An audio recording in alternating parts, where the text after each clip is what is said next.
You know, there are things in the Christian faith that we hear our entire lives, repeat, preach, but rarely stop to truly think about.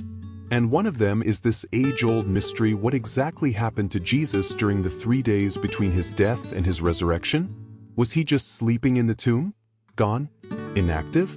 Spoiler alert, absolutely not. What happened during that time is so grand, so deep, that it directly impacts your spiritual life today, yes, right now, as you're listening to this. What few people realize is that Jesus' death was not the end of anything. In fact, it was the beginning of one of the greatest spiritual operations in the history of the universe. That silence on Saturday, while the disciples were mourning and the world seemed lost, was actually covering up an intense movement in the invisible realm. And believe me, while everyone on earth thought it was over, in the spiritual realms, Jesus was breaking chains, tearing up contracts, and taking back everything the kingdom of darkness thought it owned. And that's exactly what we're going to talk about today. You'll understand what Sheol is, what the bosom of Abraham meant, who the mysterious spirits in prison are, and even more how Jesus took the keys of death and hell, breaking once and for all the power that sin held over humanity. And trust me, once you understand this mystery, your view of redemption, your spiritual life, and even your personal walk with God will never be the same again. Ready? Hold tight, because this journey we're about to take is going to transform you. Hey race, something most people never learn in Sunday school: Jesus' death wasn't just about waiting 3 days until the resurrection. In reality, those 3 days conceal one of the greatest spiritual mysteries in human history.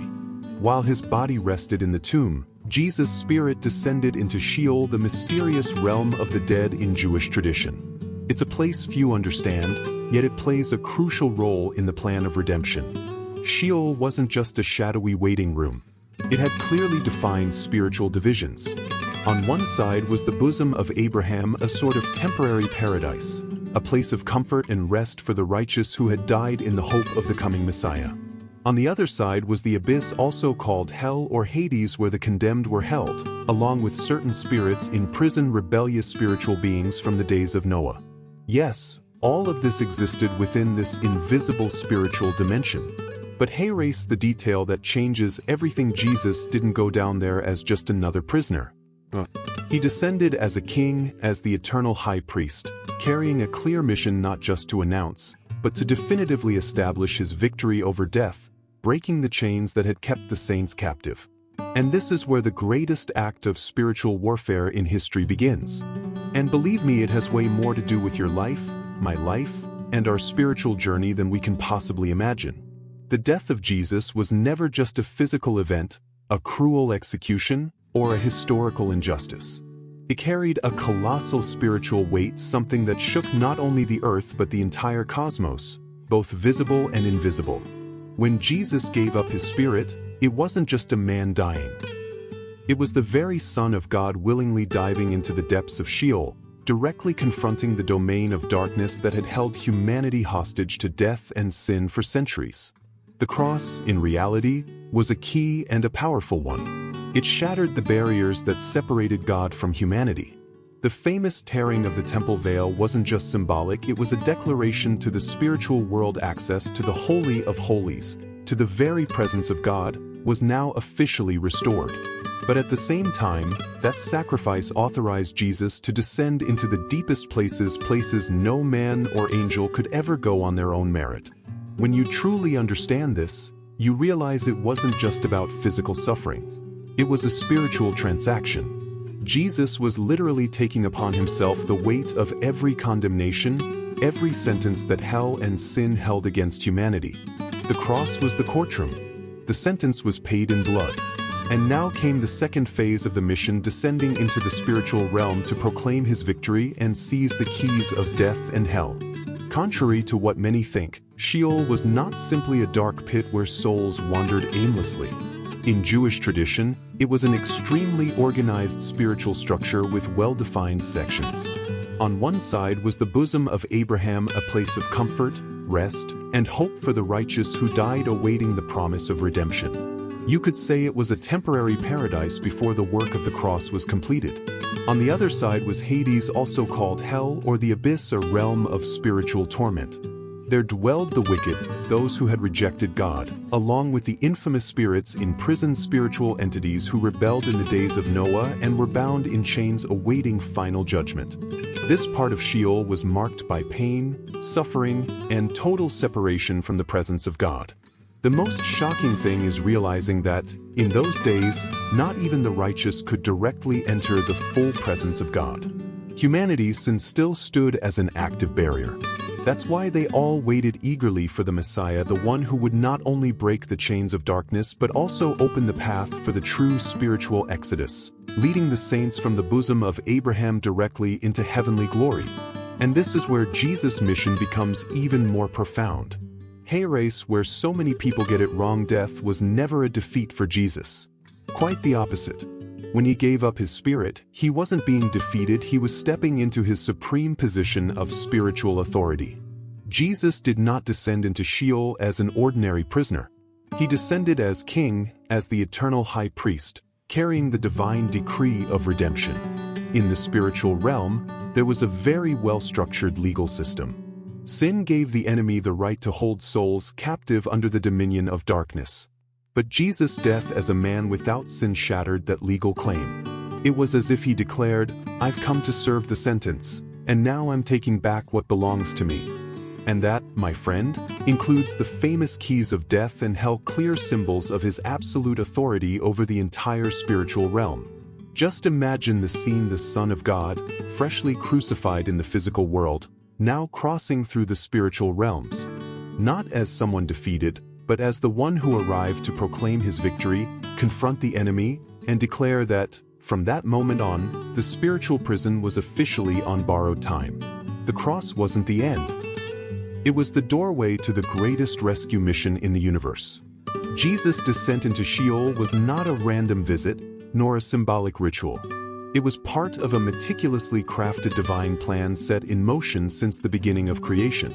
While the disciples mourned and the world thought it was all over, in the invisible realm, Jesus was launching the boldest spiritual warfare operation in history, confronting the dominion of darkness, proclaiming redemption, and setting the captives free. The first major purpose was to make a proclamation, a public declaration to the saints, to the angels, to the demons, and to the spirits in prison. It was as if Jesus declared, "The debt is paid. The price is settled. From now on, death has no more power." This announcement wasn't just ceremonial, it was the activation of a spiritual decree that would forever change the destiny of humanity. But that wasn't all. There was an extremely specific mission to lead the righteous from the bosom of Abraham in a spiritual exodus, moving them from a place of waiting into the glorious presence of God. And it doesn't stop there. Jesus also seized something that, until then, was in the enemy's hands: the keys of death and hell, a symbol of his complete authority over life, death, condemnation, and salvation. From that moment forward, hell was no longer an inescapable prison, it was now subject to Christ's dominion. Picture this: the Son of God, crowned with authority, walking through the gates of Hades, entering the abyss, standing face to face with the spiritual forces that had believed for millennia that they had won. This is where the great proclamation happens, a solemn, cosmic, and irreversible act. Jesus didn't come to negotiate. He came to declare that the dominion of darkness was officially defeated. This proclamation wasn't just for the condemned but also for the mysterious spirits in prison, those fallen beings from the days of Noah whose rebellion had brought so much corruption to the earth. They heard, directly from the mouth of God incarnate, that the plan of redemption was now complete. The victory of the cross extended not only over humanity but over the entire spiritual universe, both visible and invisible. Think about this: it's no wonder the Bible speaks of a cosmic triumph. In that moment, Jesus wasn't just announcing a victory, he was sealing a new spiritual reality. The gates of the bosom of Abraham began to open, and hell, which once boasted of being a prison without a key, now saw its greatest secret exposed: the keys of death and hell were no longer in its hands. The king had arrived and nothing would ever be the same again. If there's a moment that echoed through all eternity, it's this one: Jesus, once and for all, seizing the keys of death and hell. And no, it's not a literal key, it's a profoundly powerful spiritual symbol. Whoever holds the keys holds total authority: the authority to open, to close, to bind, to release, and to decree the destiny of any being human, angel, or demon. Up until that moment, the dominion of darkness used sin as a legal right to enslave humanity. But when Jesus laid down his life having never committed a single sin, he shattered that legal claim and reclaimed what was always rightfully his. It was a legal act in the spiritual realm. The sentence was paid. And now, the one who had the power of death, the devil, was officially dethroned. Imagine the scene in the invisible world: demons in shock, hell in absolute silence, as Jesus stretches out his hands and takes the keys that sealed spiritual prisons. From that moment on, no one ever had to fear eternal death again. The price was paid. Redemption was released. And more from that act forward, Jesus exercises absolute spiritual authority over the living, the dead, heaven, earth, hell, and the entire cosmos. The King was and is in control. Now picture this: the gates of the bosom of Abraham swinging open. Thousands, maybe millions of righteous souls, Abraham, Moses, David, the prophets, and so many others had been waiting for this moment since the dawn of time. This is where what we can call the spiritual exodus happens, a massive departure from the lower regions into the full presence of God. This wasn't just a rescue, it was a triumphant march, personally led by Jesus, now holding the keys of death and hell. Chains were broken, shackles were shattered, and everything the dominion of darkness had held captive for centuries was officially set free. The righteous, who had been in a place of temporary rest, could now finally access what had been closed to them: the full glory of God's presence. Think about the impact of this moment. While the world mourned on earth, the greatest celebration in history was unfolding in the spiritual realm. A holy procession, a multitude of redeemed souls crossing the heavenly gates, led by the very King of Glory. It's as if Jesus was saying, "I did it. I won. And now, you're coming with me." And this, my friend, isn't just ancient history. It's the very foundation of your faith, your salvation, and your hope today. And then, one of the most extraordinary moments in cosmic history occurs. Jesus, leading that spiritual exodus, not only opens the gates of heaven but makes his triumphant entry into the heavenly Holy of Holies. Something no human, no angel, not even the patriarchs had ever witnessed. For the first time, someone entered that place not as a creature but as the eternal high priest, carrying the blood of redemption and a multitude of justified souls. The torn veil on earth was merely a reflection of what was happening in the spiritual realm. Access was officially restored. Jesus didn't enter alone, he brought the saints from the bosom of Abraham, presenting them before the throne of God as the fruit of his victory. All of heaven, the angels, the heavenly beings, witnessed that glorious procession where the marks of the cross weren't signs of defeat but eternal medals of a king who conquered sin, death, and hell. Imagine the impact this had on the spiritual world. The one who had been rejected, crucified, humiliated by men now entered heaven with full spiritual authority, recognized as the only one worthy to open the seals, judge the nations, and rule the universe. This wasn't just a ceremony, it was the official establishment of Christ's reign over everything and everyone. And believe me, to this day, every spiritual being knows exactly who holds the keys of death and hell. What happened during those 3 days wasn't confined to Sheol, Hades, or heaven. What Jesus accomplished caused a cosmic triumph, a shockwave that reverberated through every dimension: physical, spiritual, celestial, and even into the depths of the abyss.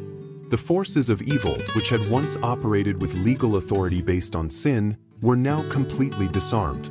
The kingdom of darkness suffered its greatest defeat. The entire spiritual universe had to reorganize itself. Until that moment, death was an unquestionable sentence, and hell was a prison without a key. But when Jesus took the keys of death and hell, everything changed. From that day forward, redemption was no longer just a promise, it was an accessible reality to anyone who believed. The barrier was broken, and now any human being could access, by faith, what had once been sealed even to the greatest patriarchs. Think about the domino effect: angels, demons, principalities, powers. The entire spiritual cosmos had to recognize a new order. The dominion of darkness no longer held the same power. The cross wasn't just a physical event, it was a cosmic decree. From that moment on, Jesus was officially established as the absolute sovereign over the living, the dead, heaven, earth, and even beneath the earth. Everything, absolutely everything, bows before him. If there's one thing that needs to be absolutely clear here, it's that Jesus' descent into Sheol, Hades, and the abyss wasn't a minor detail, a hidden footnote in the story of the cross. It was an absolutely essential, strategic, and indispensable part of the redemption plan. Jesus didn't come just to die for us. He came to break, in the spiritual realm, every lock that held humanity under the yoke of death, sin, and condemnation. This event wasn't a reaction. It wasn't an improvisation. It had been written into the divine plan since before the foundation of the world. And everything that happened, the proclamation, the taking of the keys of death and hell, the spiritual exodus of the righteous, the triumphant entry into the heavenly Holy of Holies, and the cosmic triumph not only sealed the enemy's defeat but also opened a new and living way for me, for you, and for everyone who believes. But listen, this story doesn't end here. What happens after those 3 days, the ascension of Jesus, the beginning of a new spiritual era, and the consequences that still echo to this day, is just as mind-blowing. And that's exactly what we're going to dive into in the next part. So if you found this revelation powerful, get ready. Because what's coming next will take your understanding to an entirely new level. Now let me ask you, looking at your own life. If Jesus was able to descend into the deepest realms of Sheol, confront the dominion of darkness, take the keys of death and hell, and set the captives free, what makes you think he can't transform your story today? What's stopping you from living the fullness of this redemption that's already been won for you? Are you living like someone who knows that death has been defeated? That hell has no authority over your life? That the veil has been torn, the way has been opened, and that today you have full access to the presence of God? Or are you perhaps, without even realizing it, still walking around as if you're bound by chains that were actually broken more than 2,000 years ago? If this message made you reflect, don't keep it to yourself. Share it. Spread it. Take this revelation to as many people as possible. And of course, if you want to keep diving deeper into revelations like this, make sure to subscribe to the channel, hit that bell icon, and stay tuned because the next part is coming. And trust me, you won't want to miss it. See you in the next video.